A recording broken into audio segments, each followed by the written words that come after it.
WhatsApp and Apple should be wary of leaked Google Messages. Apple Messages just got a bunch of new features with the arrival of iOS 16. And it looks like Google won't be far behind in adding several significant upgrades to its own Messages app for Android devices. Some digging by 9 to 5, Google has revealed code that's in the Messages app but not yet enabled, suggesting that these features are still being worked on and could be switched on in the not-too-distant future. One of the upgrades apparently in the works is the ability to reply to specific messages in a conversation. Something that you'll be familiar with if you've used WhatsApp or iMessage. Users should also soon be able to respond to a message with any emoji they like. That's not all. It looks as though Messages will soon give the option of transcribing voice notes into text. In other words, you can get voice notes written out for you if you're not able to listen to the actual audio clip, something not seen on many messaging rivals and would be quite the flip for Google's messaging app as it continues to build an attractive messaging app to draw in new users. Finally, there are also indications of a new gallery view appearing inside the Messages app, switching to a vertical layout that makes it easier to get to the image you want to attach to your outgoing messages.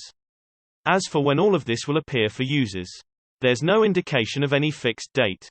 But it shouldn't be too long.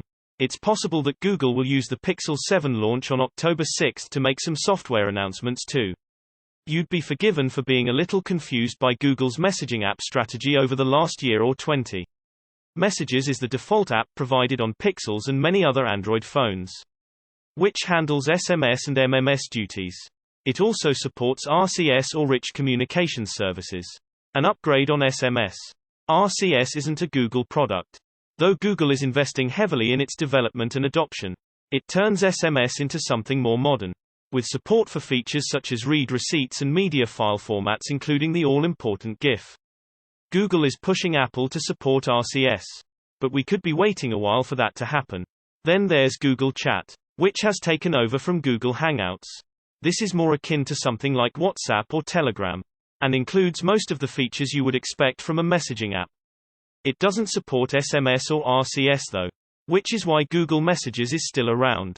These incoming features show that Google Messages and Google Chat will be staying separate for the foreseeable future. It's somewhat confusing for users. But then we've come to expect that in recent years. See also Google Duo, the video calling app which is now being merged into Google Meet.